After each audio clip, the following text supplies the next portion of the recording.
Reka ngusuhuze nkwifurize kugira ibihe byiza wowe ubana natwe umunsi ku munsi hano kuri JALAS Official TV. Ndwaye ikaze ku makuru n'ibiganiro tukugezaho buri munsi. Aha turi ni ku rukiko rw'ibanze rwa Kicukiro mu Kagarama, ngira ngo ni ku ngoro y'ubutabera nkuko muhabona. Tukaba twaje mu rubanza rw'uwitwa Mugabekazi Lilian, ngira ngo mwamumenye muri benshi cyane nyuma y'igitaramo cya Taisi, ubwo ifoto ye yakwirakwiraga ku mbuga nkoranyambaga bivugwa ko yagaragaye yambaye ubusa. Uyu mukobwa rero akaba yageze imbere y'ubutabera aho akurikiranyweho icyaha cyo gukora ibiteye isoni mu ruhame.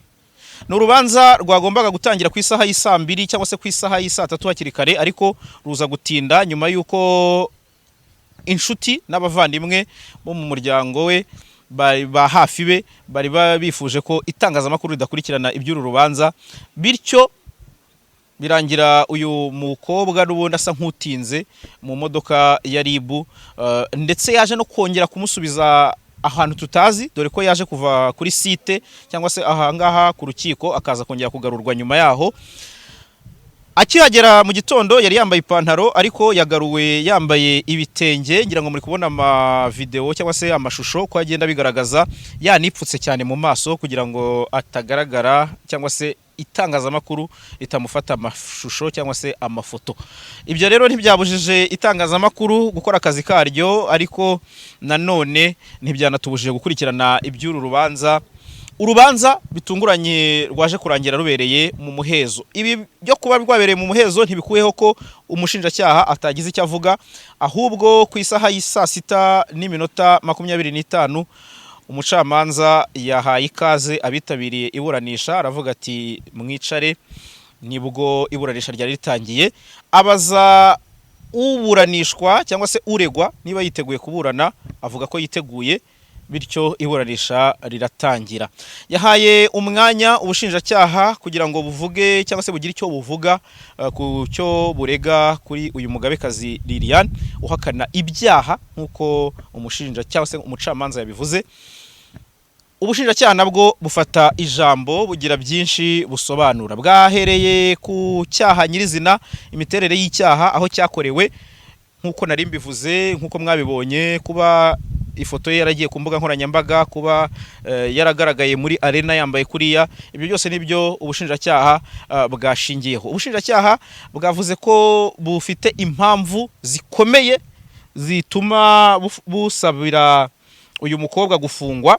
Zimwe mu mpamvu bwatanze, bwavuze ko kuba ifoto ye yarakwirakwiye ku mbuga nkoranyambaga ari kimwe mu byo byatuma bafunga uyu mukobwa by'agateganyo, kugira ngo hatagira abandi bantu bazaba nkawe cyangwa se bazigana ibyo yakoze.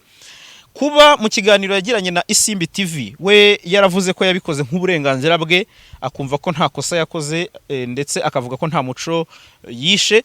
Ubushinjacyaha bwavuze ko ibi bigaragaza ko yabikoze yabitekereje, ndetse bikaba binavuguruza ibyo yasubije abazwa na RIB, dore ko mu bugenzacyaha yari yasubije ko igipesu cy'ikote cyifunguye ari mu kirori, we nta rundi ruhare yabigizemo. Umushinjacyaha yavuze ko iri kote naryo ubwaryo ari rigufi cyane ku buryo niyo riza kuba rifunze ritari kubuza imyanya y'ibanga kugaragara. Ashingiye rero ku ngingo ya 97 yasabiye uyu Mugabekazi Lilian gufungwa by'agateganyo. Ngira ngo impamvu yatumye asaba rero iminsi 30 y'agateganyo kuri uyu Mugabekazi Lilian, yavuze ko ingingo ya 66 igika cya 4 cyayo kigaragaza ko iki gihano cyangwa se iki cyaha yakoze gihanishwa kuva ku mezi 6 kugeza ku myaka 2, bityo ikaba ari imwe mu mpamvu ituma asaba ko yafungwa iminsi 30 y'agateganyo.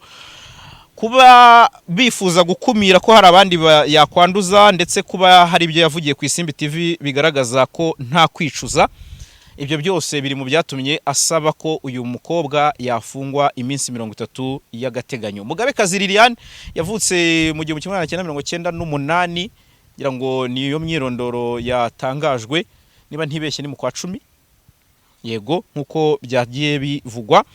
Ikindi kintu wamenya cyo nuko ubwo uruhande rw'umuburanyi rwari rugezweho rutangiye kubazwa, Maître Vincent Ndikumana umwunganira mu mategeko yavuze ko ashingiye ku ngingo y'131 ndetse n'ibikubiye muri iyi dosiye yifuza ko cyangwa se we n'uwo yunganira mu mategeko bifuza ko urubanza rwabera mu muhezo. Presidente umucamanza mukuru waruyoboye iriburanisha yasabye ubushinjacyaha kugira icyo rubivugaho. Ubushinjacyaha nabwo bugira icyo bibivugaho, buvuga ko bwemeye ubusabe bw'uburana cyangwa se bw'uregwa, bityo akaba nawe agomba kuba yaburanira mu muhezo. Byarangiye n'ubundi urubanza rushyizwe mu muhezo, ibindi bisigaye byose byabereye mu muhezo. Uretse ibyo bindi byose tuvuze twari twakurikiranye, ibindi byose byabereye mu muhezo. Bivuze ngo byarangiye tumenye ko ku itariki 23 cyangwa se kuwa kabiri aribwo uru rubanza ruzasomwa, bityo rero tuzamenya icyavuye muri uru rubanza ruri kuburanwaho ifungwa n'ifungurwa ry'agateganyo kuri uyu mugabekazi Liliane. Tubibutse ko yahageze saa 2 za mu gitondo akaburana saa 6 n'igice, nyuma y'umwanya muremure wabayeho. Ari inshuti ze za hafi zivuga ziti mudakamera umuntu wacu, nubwo bwose nabonye ngira ngo bari kureba amashusho bari kubibona. Niba ari ukwambara utuntu tugufi aba bantu bacitse urukiko bate nababitindaho, ariko nta n'uwabashirishamo, gusa mwabibonye nyine ko ari inshuti ze. Uyu mugabekazi Liliane icyo wamumenyaho nkuko yagiye abyivugira mu biganiro bigiye bitandukanye, akora ubucuruzi bwa rikeri nkuko byanavuzwe mu mwirondoro we, ahitwa mu Gisimenti cyangwa se ku Gisimenti, akaba ari wo murimo akora mu buzima bwa buri munsi. So rero igisigaye ubu ni ukumenya icyo urukiko ruzanzura. Ese uyu mugabekazi Liliane arataha cyangwa se arakurikiranwa afunzwe by'agateganyo? Ibyo byose biri mu maboko y'umucamanza wamaze kumva impande zombi, dore ko kimwe mu ngingo umunyamategeko yatanze ubwo umucamanza yamubazaga ati se kusabye kwiburanisha ribera mu muhezo, umushinjacyaha yamaze kuvuga, yavuze ati iburanisha ntiriratangira kuri ngiye kubera ko natwe uruhande rwacu rutaravuga. Bityo rero niba yamaze kumva impande zombi, ubu niwe uzi ikijya mbere, niwe uzi uko biri buze kurangira. Ubwo reka twizere ko biraza kurangira amahoro cyangwa se biraza kurangira neza. Ubwo abakunzi ba mugabekazi Liliane mu musengere,